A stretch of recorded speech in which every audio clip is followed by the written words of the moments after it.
And we are live. Excellent. Well, welcome to, oh my goodness, it's already June, June 2nd, 2026. This is the meeting of the Rotary Club of Motorcycling Rotarians. Once again, I still can't get that out of my mouth easily. But I'm so glad to see so many smiling faces this evening, and I think we're going to have a really interesting discussion tonight. So, why don't we open with anybody got any happy bucks? Mr. Keith? Yes, I have two actually. I will not be here for the next two meetings. Um, Next Tuesday, June 9th, is my 81st trip around the sun. And on June 16th, my home club is having their installation of officers change of command dinner. So I will Oh, not see very you at the end of the nice. month. Excellent. Excellent news. 81. Wow. Well, Yeah. my my happy buck is the fact that I am actually back home in Houston at least for the next 3 weeks, and then I will go back to Phoenix. And of course, I left Phoenix and it was it 100? It was going to be, I think, 102 today. So I've come home to Houston where it is now promptly raining. So I don't even know where to go with my weather anymore. And somebody's like, "Oh, you brought the rain." I'm like, "I came from the desert today. I don't know where this rain came from." So yeah, crazy, crazy. I, Anybody else? I Anything? hate to jinx it, but Virginia is experiencing one of the nicest springs I have ever had here. I'm not gonna. Really? Yeah, we are it's gonna be warm tomorrow for the first time, like hot tomorrow at 81. Oh, Usually this time wow. of year we're in the 90s and it's awful. So Yeah, that's true. That is true. It's And I have go ahead. go ahead, Jerry. It's okay. No, you're just talking weather. I was gonna say it's typical Michigan here. It's springtime Michigan, which means anywhere from snow to 100 degrees. Yeah. Did It anybody got see the it videos? got down to 44 the other night. So Anybody see the videos from Mount Washington yesterday from Vermont? I got no. 3 foot of snow. Wow. Yeah. 15 hours sustained winds, 18 degrees, 3 feet of snow. What? No, thank you. you Meanwhile, will. I'm complaining because it's a little chilly and I don't want to go to the pool. I'm like, what? That is so funny because I know when I was in Arizona last week listening to the weather, they were talking about how it was still snowing up in Mammoth, up in California, and their ski season runs, I guess, ran until like the 31st. And my husband and I were like, wow. And when we passed through, I think this had to be somewhere down towards Albuquerque, probably between Albuquerque and like Gallup, New Mexico, we can see snow up in the mountains still. So I mean, it's like mind-boggling our weather and how crazy our weather can be. And so, oh I wow, just saw a post yesterday that the a ski hill in Michigan just closed. Like they just had this past weekend, they had their final runs. So wow, to Jerry's point, like if it's getting down in the 40s and 30s at night, you can do that. yeah. I would Yep. like to share that my daughter started a new job, two new jobs this week. She's the social media coordinator for the very brand new St. Augustine's Sardines college, Wood Bat League for the summer. Which is actually Fun. a volunteer gig, but she's got a cadre of interns reporting to her, so she's getting some resume fodder. And she also got hired as a supervisor at the gymnastics gym. So lots of good stuff happening for her. Yay. Jobs, yay, big kid jobs. So Yeah, exactly. Exactly. That's awesome. Anybody else? Anything? I'm going to give Yes, a Mr. couple. Gerry. I'm going to officially go on record because we talked about it before, but the response that I said something I might even go to Phoenix and because I'm going to start writing again after the first when I get back and Deb just lit up and that just made my day. So that's one of my happy bucks. And then I'll do one for Keith, man. 81, that's pretty awesome, okay? Thank you. And so I'll do that, but and then I'm I'm usually happy for a lot of reasons, but I'll be happy for the phenomenal year I've been having with the eye stuff, and I'll share some of that here. We can get started. Well, on that note, if nobody has anything else to share, I will just kind of turn this over to Jerry. Well, thank you. Thank you. I wanted to start just by sharing a little bit about the phenomenal year because it leads into our district grant that we're going to talk about here shortly. It's a challenge one, but it should be quite doable. Um, and the this year, I mean, I get a big kick out of being able to do what I do with the whole eye things. If you just said even 13 years ago or 14 years ago, I think it is 13 years ago is when I first did my first eye mission. But if you told if you'd have told me that someday somebody's going to call me doctor overseas, I'd have been shocked. Okay, they're just like no way. But life has evolved that way, and it's just amazing to me to well, it's just cool to be able to help people to see. I find it a great thing. It's not a band-aid. It is giving people the up, that they can do something else for themselves. If they can't see, they can't. They can't help themselves in so many ways. And I meet some of the poorest people in the world, but they're some of the happiest people in the world. But if they can't see, they're a burden to themselves, their society, their families. And but if they can see, they've got a chance of taking care of the many other problems they have. And it's so I just really enjoy being able to do that. And I get so much out of it. I don't do it for me, but I do get so much for me out of doing this. And I just want to share some of the revisit. You've heard some of this before, but let me share a couple things real quickly and a quick couple stories to get into this. Now I got to find it. How come I can't see it? Maybe it's, well, this is weird. You saw Oh, it here we go. earlier? Where's my Gmail? Hmm. Maybe it's in this window. Let's find out if it's this window. And it is, but I don't want to be there. There we go. That's what I want. Okay. You can see the picture? Yep, we got it. Okay. Yes. Just a reminder back, well, a couple things. That shirt I'm wearing was given to me by the University of Galileo in Quetzaltenango and stuff. They've got me I got an official uniform just like all the students and the doctors from there, or in the doctor and professor. So that's kind of cool. But anyway, this young lady is the girl, and you guys heard my story about crying. That I first met her a year and a half ago. She was 26 at the time and blind in both eyes. And I was raised a lot of money, and you guys helped, buying the coffee. It was all coffee sales. We raised $3,000 over about 5 months, and last April we got her and three other people their surgeries, and she sees in both eyes. But she came back to the clinic. A lot of people don't realize that young people have to get glasses too when they get that. Everybody needs glasses after having cataract surgery. There's things being worked on to change that, but the reality is those are hard lenses. And so she, just like people my age and older, can't focus those in lenses. So she, at the very minimum, needed reading glasses. Okay. And so she came back to the clinic. It takes 3 to 6 months for their eyes to heal to the point where you want to get them their permanent glasses. And she came back to the clinic for that. And I was working the other end where I do the cataract scanning and seeing people for that. But I got a call say, Gerry, your girls are here. You get down here now. They want to meet you.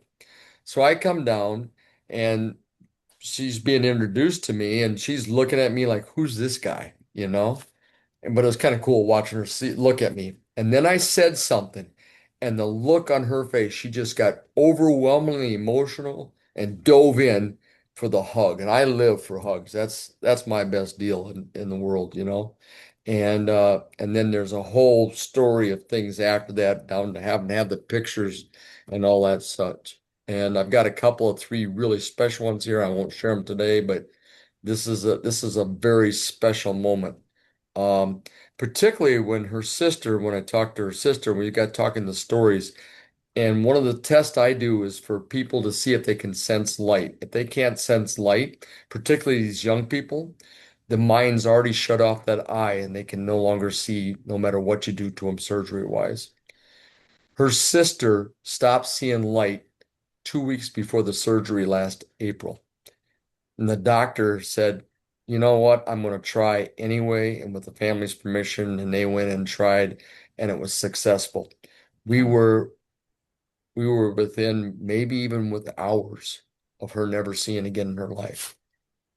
Man, Wow. life was meant to be at that point in time. So I had some very special moments with both her and her sister that day, and it's one of the major rewards this year. All right, let me try doing another share. Oh, you know what? I could have stayed in that window. Let me do it again. Uh, yeah, let's just go back and share that window again. And let me get out of that image. Okay, Gerry, when you talk about share the sisters, I mean, is cataracts hereditary? In their cases, yes. Okay. Let me back up a little. Cataracts are a trauma type thing, primarily. And I've seen probably every kind you can think of, okay? Now, and I'm still learning to identify them, but it's just kind of weird. But the you and I and virtually everybody we know, we start developing cataracts at 60 years of age, and it's a trauma of exposing our eyes to light and other things over the life of our time. So we start getting our cataracts. I've had them now for probably 6 or 7 years. Doctor's been watching them. And about mid 70s, you need surgery. Just about everybody. And that's just an aging type thing, particularly if you don't wear sunglasses through your life, okay? People that live in higher altitudes, like the people I work with down there in Guatemala and in the more agrarian societies, their eyes are exposed to the sun more and they'll get cataracts earlier. It's the same cataract, same type, but it's like in their 50s versus their 60s. If you get punched in the eye, so I've seen a couple of ladies that I suspect were beat up by their husbands and they were double blind cataracts out of that. You get punched in your eye, you could have a cataract. I had a 10-year-old, no, I take it back, 7 or 8-year-old boy walked into a tree stick and ended up with a cataract in that one eye. Um, childhood diseases can leave you with a cataract. Hereditary can be cataract. If you have really strong glasses, like this young lady here in this picture, those are minus 19s that she's wearing. Those can, after you worn them for a while, can tend to cause cataracts early. So cataracts are trauma, uh, and then that's just a little background on that. So yes, the other girls we suspect were hereditary. They had that history in their family. But it was kind of odd. Both sisters back to back were that way. Anyway, you see a picture here right now, the young African lady. This was in Kenya in February. I carry special glasses. When we do these eye missions, we usually buy 4 or 5 thousand pairs of glasses and carry them in with us. Now I have about 10,000 pair because I'm able to store them down in Guatemala right now. So we've got quite a selection of library. We typically like to have 4,000 pair if we're going to see 1,000 people because with that kind of a collection, you can usually fit 95% of the people with glasses that work. And so it's nice to have that assortment. So, but when I sort them and we set up our libraries and I get these glasses in, if I see something that's odd or very difficult to get, I swipe that and I put it into a bag I carry everywhere all over the world. I carry about 50 pair of glasses when I go in. And the two types I have are very, very strong glasses. And I have a whole collection that range between minus 10 and minus 25s. Um, they're kind of important because to make those glasses is pretty expensive and it's rare to find them. So if you've hit somebody, I had a young man in India that needed minus 17s and I had him 2 years ago. And if he had to have those made or if we had to have those made, those are like $500 pair of glasses, okay, or more at our cost. And so that's just kind of not doable and puts a big strain on our mission. So I keep those. I keep those for that reason. And then I also keep very tiny glasses for little kids, like 2-year-olds and 3-year-olds. They're kind of hard to find those too. And so that's the ones I carry around the world. And it's like once every, I don't know, 3 or 4 missions, somebody will need one. And I got actually the one of the doctors I work with came to me, knew I had him. He says, Jerry, you got a pair of -19s. And I'm like, well, let's go look. And turned out I had two of them. And so this young lady got her selection of the two. And you see the smile on her face, man. She was so lit up and happy. Because she'd been needing these glasses for about let's see, what did she tell me? 3 years and nobody had them, and there's no way for her to get them. Let me open up the other picture of her. This is her with her old glasses. She came back and wasn't wearing her new glasses yet, but she went away happy, big hugs. I was happy. She came back with her baby and had to have a picture with me and her baby. Those are -13s that she's wearing. The -19s are about 3/4 of an inch thick, okay, with the gouging in for the lens. And these ones here were all scratched up and dirty. Just imagine, I wear -1s right now. Imagine a difference of power of -4 between those two glasses and what she wasn't seeing versus what she was seeing now. And so when she put them on, God, that face lit up and just made my whole day. She went away for a half an hour. She came back. Now this is in one of the poorest areas. It's Bahati district in Nakuru in Kenya. Okay, and it's a very poor area. But she came back with a box with a twine around it for me. And forgive me for repeating this because some of you have already heard that. But she insisted this is a gift for me. And I said, I don't need a gift. Your smile was enough. She says, I have to give you something. Don't open it until after I leave. So we did the pictures. 5 minutes later, I had a break after she left, and I went and opened the box, and in there was a live chicken, and that was all she had to give. Now, she might have had 4 or 5 chickens at home, who knows, but it was the only thing she had to give. And and when I realized that, I was so overwhelmed. I've had a lot of different awards in my life for whatever recognitions. I don't think I've had anything this high ever in my life, and I don't think I could ever have something this high again. So, and I just choke up thinking about it. So I don't do this for rewards for myself, but my God, it's nice to have them. So that was the other special moment. And then I'm going to stop sharing right now and just tell you that my third, I've had so much in 6 months. I went down with my son and Emilio in our club went with me, and he usually does anyway. And we went down to fix this roof problem in the clinic that we have down there at Casa Calibri in Guatemala there. And we went to fix the problem. It turned out to be a whole lot bigger problem we thought it was. We just talk about timing to be there just right in order to solve this before it became a huge issue. But the so we're there, we're working on that. But on the way, I've taken time to do a little extra days in my clinics down there in particular to go and visit people and just have coffee and cake and talk. And there's an eye doctor who was the guy that put me in touch with the university in the first place about 5, 6 years ago, what it was. And he's a Rotarian in the Tenango Rotary Club. And there's about 3 guys there. They're motorcyclists. I've ridden with them. I'm supposed to go back and ride some more with them. And just connected with these guys all along. So I stop and see them each time.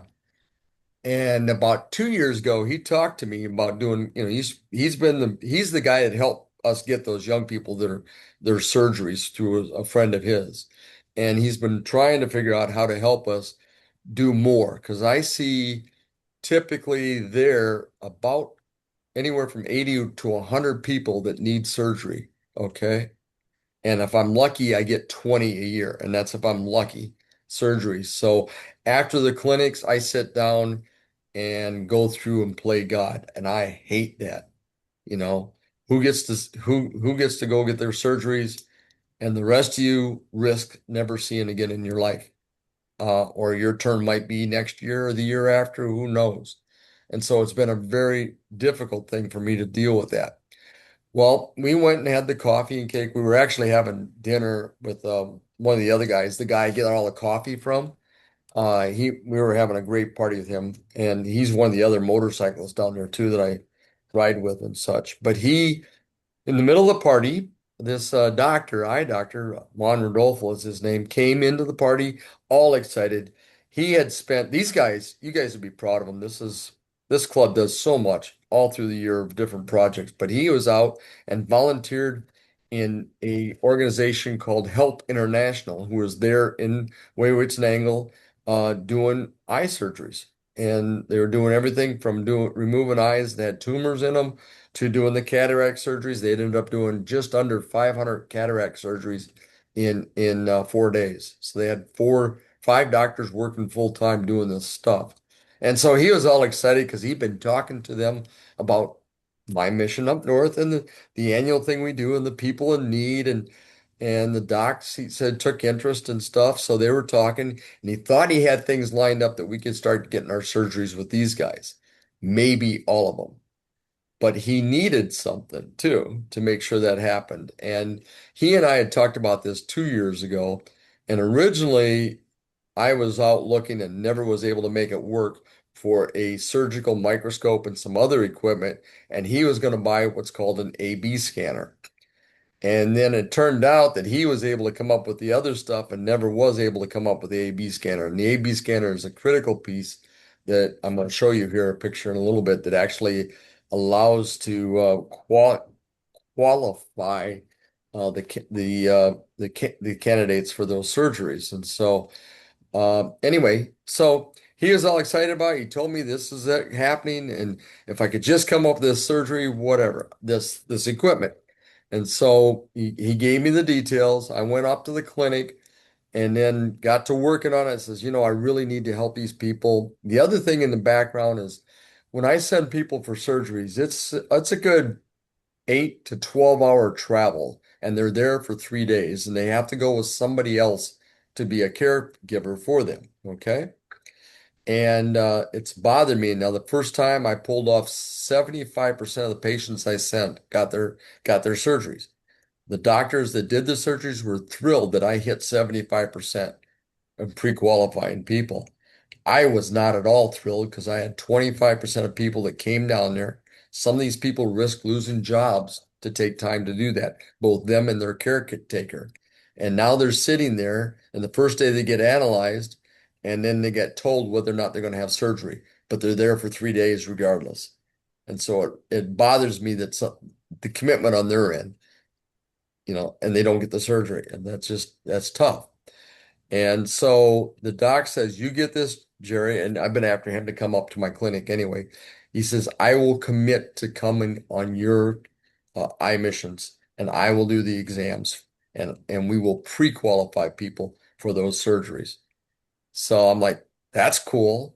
So in between roofing, every time I was getting too hot, I'm down on the computer in the clinic writing the grant and working out the details of the district grant. Okay.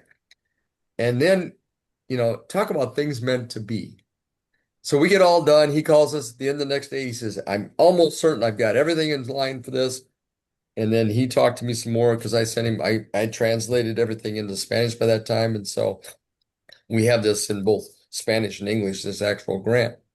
So we get all done. We go down and I take Ben, my son, who was helping me, to one of my favorite spas in the world. And it's hot springs, heated pools and stuff to start off with. You cook in the pools for about an hour and a half before you go in for the actual massages and stuff. Anyway, so Ben had the fortuitous need to go to the bathroom. And he was in the bathroom for about 15 minutes. So I'm standing there waiting for us to go into thermal pools. While I'm waiting, and just as he comes out, these four ladies walk up talking in English, and they hear us talking in English, and they say, where are you from? Why are you here? It turned out the lady that I connected with most was the cook for that surgical team up at Huehuetenango. This is 12 hours away from where we were. And they were just there for the day to enjoy the spa, and then they were going back to Antigua, which is another hour and a half away type thing. So she starts talking to me and gets excited. And the other two of the other ladies were nurses for the team that supported the doctors. So we get to talking, we get to chatting, we get excited. We're all, big about helping around the world, and she's done this so many times now. And she turns out to be the sister-in-law to the team doctor. So she goes back. She starts, oh, it gets deeper than that because I got some needs to do some things, special fundraising stuff. Her real job is she's the executive or director or whatever, but she's the major gifts chairman at the University of San Diego. She just does this cooking thing on the side, and he's a surgeon out of that same area, an eye surgeon. Anyway, so she goes back, she talks to him. I bet it wasn't 5 minutes, and he starts chatting, sending text to me, pictures, chatting, all these things we could be doing. He might even someday consider going up to my clinic and doing the surgeries there, but we've got an incredible live connection going on right now. So basically, I've got the commitment between Dr. Rodolfo and this guy, his name's Dr. Asa Morton, and to get everybody that's qualified surgeries for my future clinic. So it's a thrill. So that, that's led in, that's where it's at. Amanda and I did our training that you have to do training. I'm going to share the actual wording so I can use that as a little bit of back. Well, no, I'm not going to do that. So we got our training, so we're qualified. I wrote the thing up. I expected we were going to have some roundabouts of back and forth. Next thing I know, Amanda submitted it.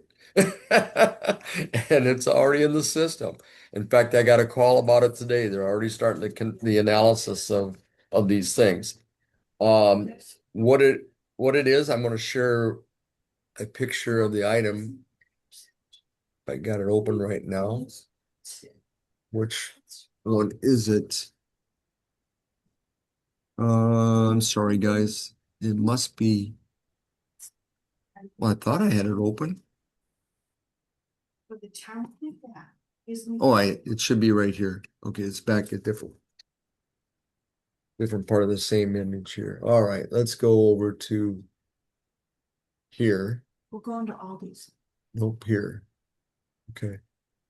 What, Mom? So this is the device. It's called a Retiwave 1000 AB scanner. Okay. In AB scanning, there's two probes, and I'll show you a picture a little bit later.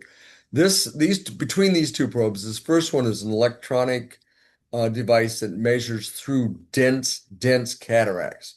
So part of what you need to do is to qualify how bad that cataract is, how much time they have to see and all that sort of stuff, or whether or not they're already too far gone to help type thing. And so that probe helps identify that. It identifies also in the process, they identify the replacement lens that they need to correct your vision. Your typical lens that you have, the interocular lens in your eye, is about a plus 15 power lens. It varies from each one of us, but it's about that lens.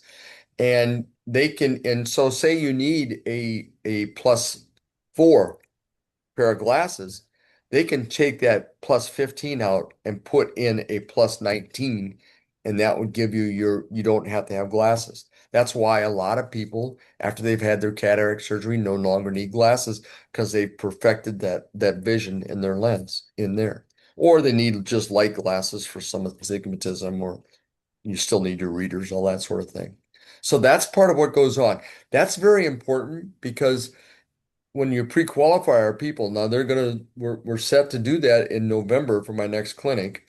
The doctor will pre-qualify them. He will have their prescription. And when the doctors come next May, and that's when they're going to come to Huehuetenango to do these surgeries, they will have in their library the perfect lenses for these people already in hand. So that's a big deal, a big deal. The other probe, the big probe on there is a eye specific ultrasound. So they're able to go in and see what else is causing problems. They can find tumors and stuff. Now I won't share the pictures because this doctor really got into it and he just started sharing everything with me, including the pictures of them actually taking out a malignant eyeball. And I found it extremely interesting. I'm sure it makes some people sick to see, but what have you. So this is the actual device we're looking at buying. And I will play a short video. I'm going to stop share because I have to turn on that sound part. You know what? I just won't do the sound. I'll just talk it through. Let me go to the right screen though. Let me turn off the sound. Nope, that ain't the right one. Or is it?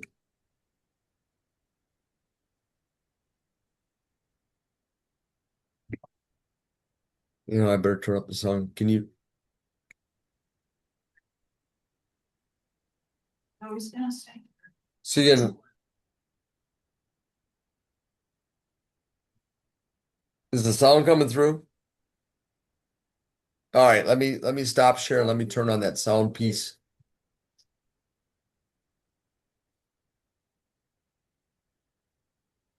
Time we got. Oh, we're good yet. Okay. There's the share button, and I've got to click on. Where's the spot where you click on the share sound? Okay. And we'll go back to this one. Share it. Let me restart it. Turn the sound back up. And tell me if it's too loud. You hear it? Retiwave 1000 ophthalmic ultrasound AB scan machine has A and B scan function.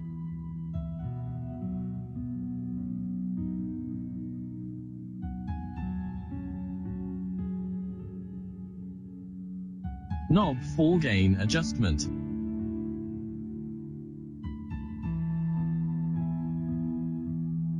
Internet and USB ports.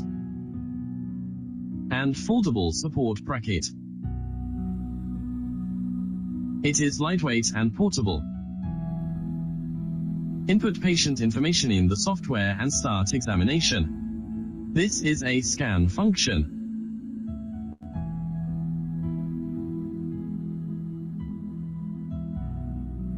This is IOL calculation interface.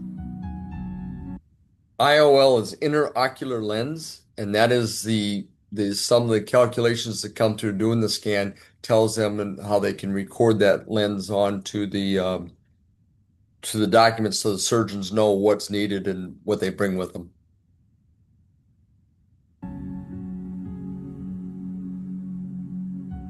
This is B scan function. Now, we will show exam with B scan.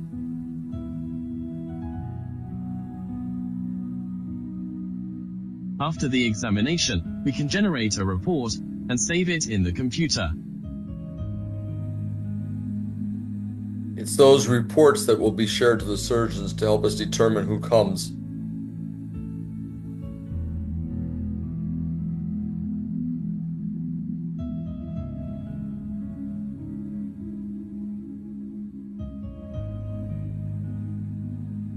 A metal carrying box is provided.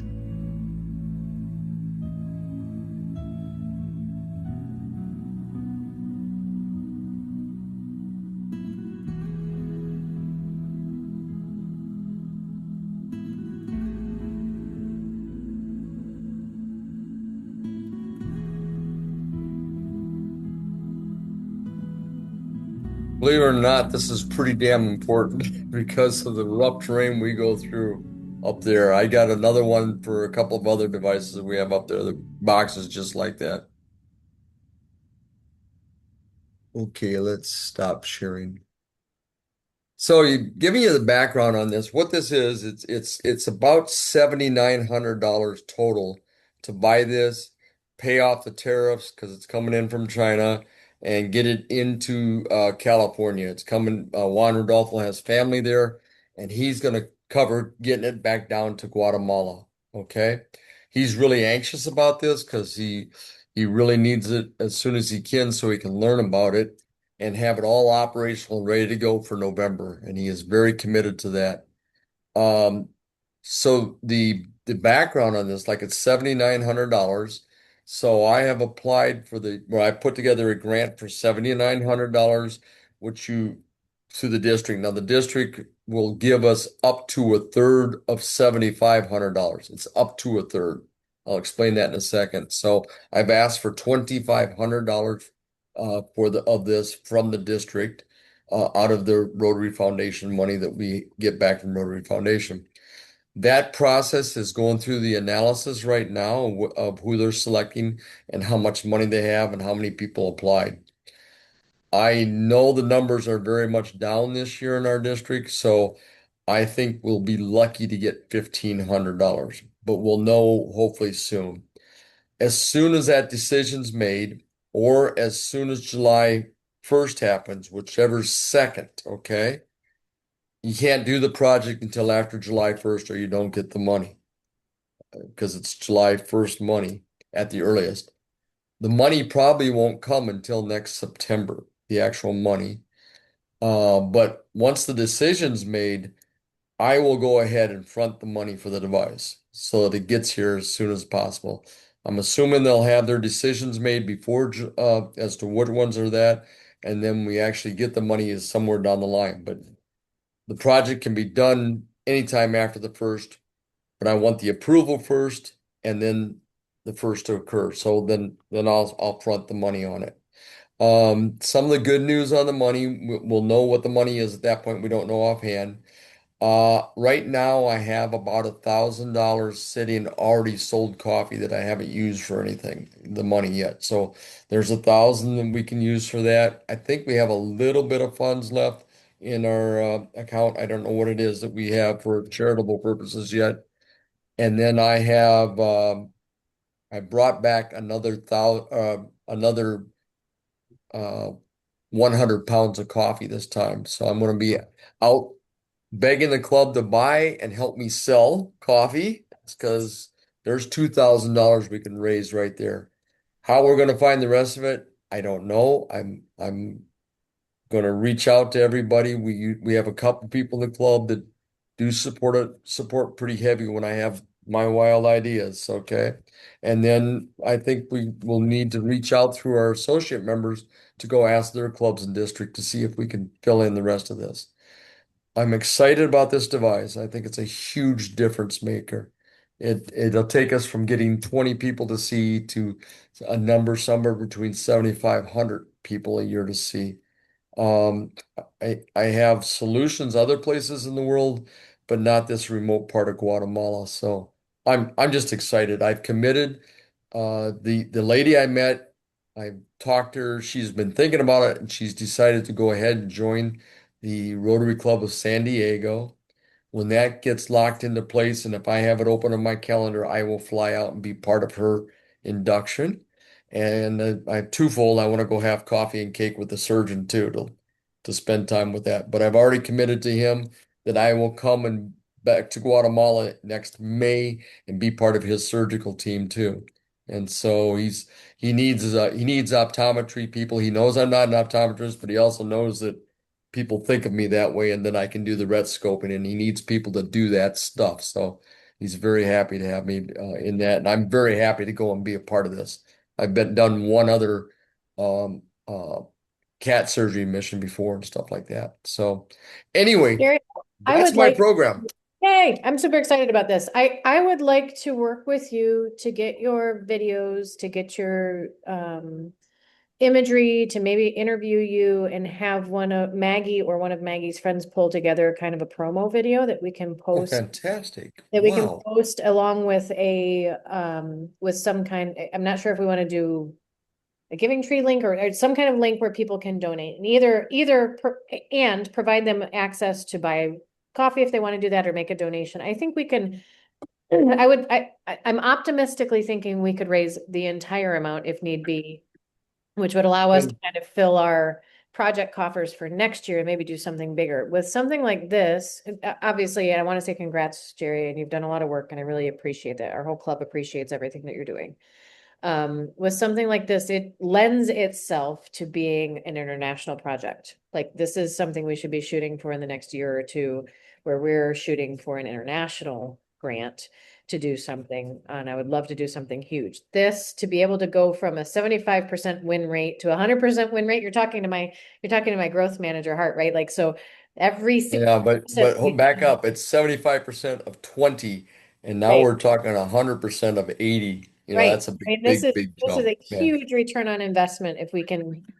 It's a huge return on investment when we pull this off. Hey, you know what? I just remembered this is a perfect timing for this because I missed a happy buck. Our associate member George that we've been seeing so much of. He's in Hawaii tonight, but George sent me an application to go with me in November. Awesome. That's awesome. Yeah. Congrats. Anyway, sorry, I interrupted you. No, that's fantastic. No, I'm excited and I want to hit this hard this year. We've got a couple of big things that we're doing with the filter project, with your AB scanner project. I want to really hit these hard this year. And so Okay. obviously I'm beseeching everybody on this as we start doing these pushes on social media and we get them out. I'm going to put them on my LinkedIn, I'll put them on my Facebook, right? We need to get the word out. And I think that I know everybody on this call has a bazillion friends in their network, right? So I think that we can really do amazing things if we just leverage the reach that we already have. That's exactly what I was Um, thinking is we have to leverage, we have to market this better. And I think, there's a child somewhere who doesn't know that she's about to be given a project, but that's okay.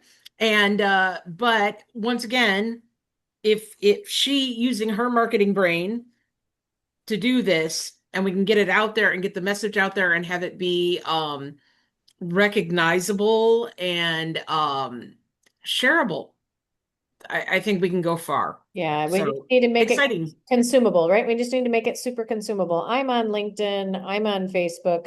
I play around on Instagram, though I'm old. I know that we're all doing those same things. Maggie probably has a TikTok channel. We don't, whatever, but so I think we can probably I think we can do some really great things. I'd also like to talk to, I'm making notes for myself in the chat or in the AI. I'd also like to talk to the Rotary Club of Time and Talent, where Christina Schofer is, and see how they could help us with amplification of the messaging as well. I think that'd be a really great thing that they could do because they're young and have connections. But this is one of those things that maybe the entire district can get behind. Just we're not asking them to donate. We're just really asking for them to amplify the the message, the and do that. No, this is great all the way around because Renee, um, our incoming governor-elect, okay, she's governor nominee right now. She's been interested in this whole coffee thing. She buys coffee from me all the time, but she's just like she came up with a great idea. She was actually trying to connect me. I can't think of his name. He lives in Detroit now. He's become a politician, but he was the doctor on one of those ER television shows, the head of the hospital type guy. He has a coffee shop, and she originally had his ear, and then that went away because she was going to try and get him to agree to put my coffee in there. Anyway, but Renee is always thinking, so she just hit a nail on the head that I should have thought of. She goes, when you come talk or we got a chance to set up at a district event. She says, let's make a pot of coffee and get that odor to float around. I'm like, damn. I So there's no also, doubt, and we have a little bit of a cross-marketing opportunity here with Becca Dodmead coming in on the 16th.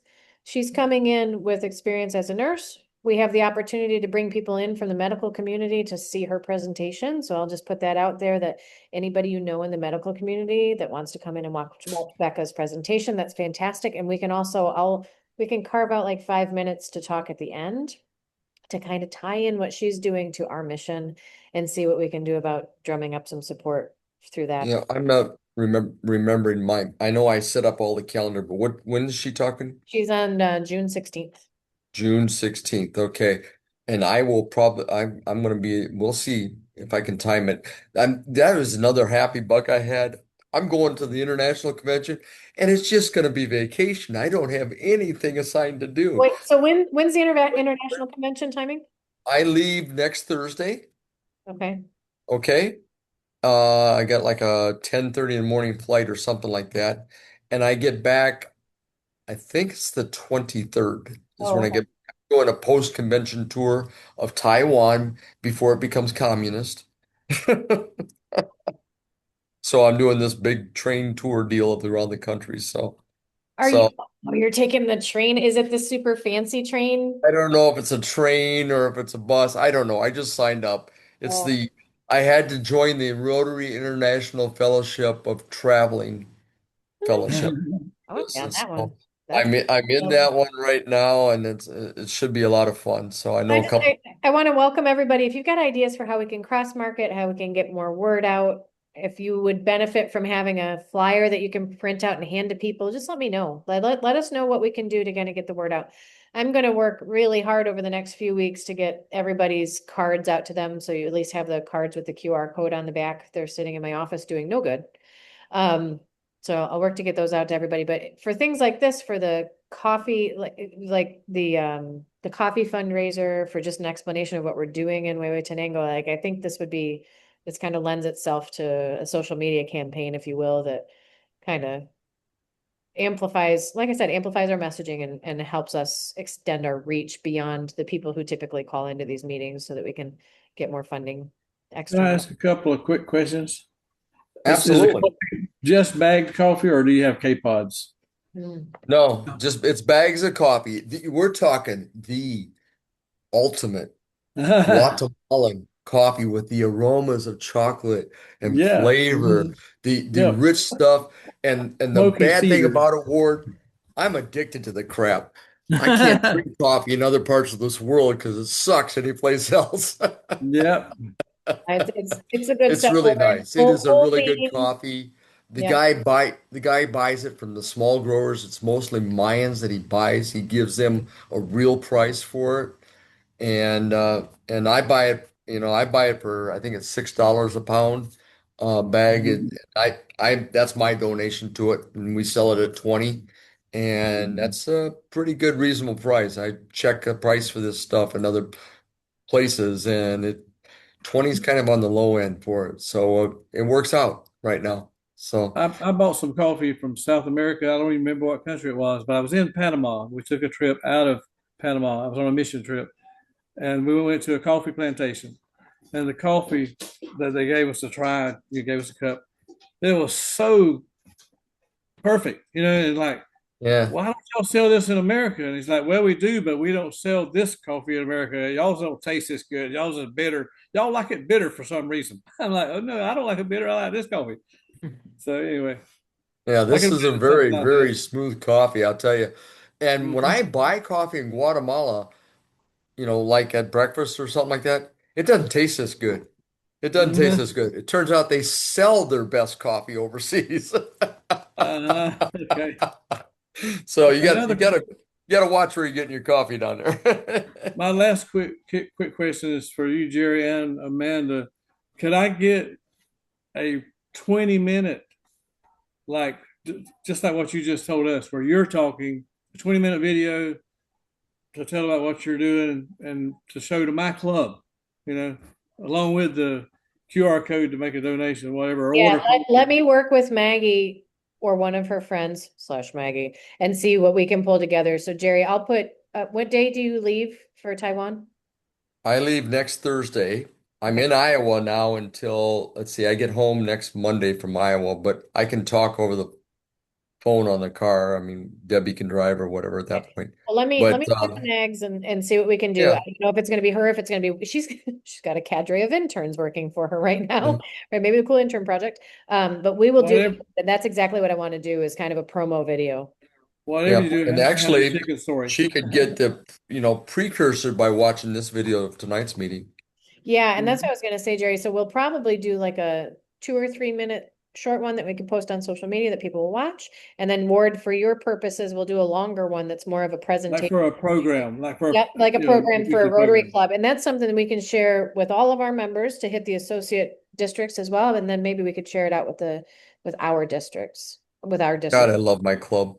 Well, I gotta get it done. Like that's you're gonna have to stay on me to get it done because I got a lot going on. But I will I called Maggie before this and actually in a table turning moment, she said, I'm in a meeting right now. Is everything okay? And I was like, wait, that's what I said. What are you talking about? So but I'll talk to her after this meeting. Very cool. Well, thank you guys for listening to me, and thank you for your excitement. That helps me a lot. Gerry, on a personal note, you're coming back like on the 23rd? I can look up Are there, exactly well, real quick. any, like the last week of June, Yeah. I'd like to at least chat with you for a little bit.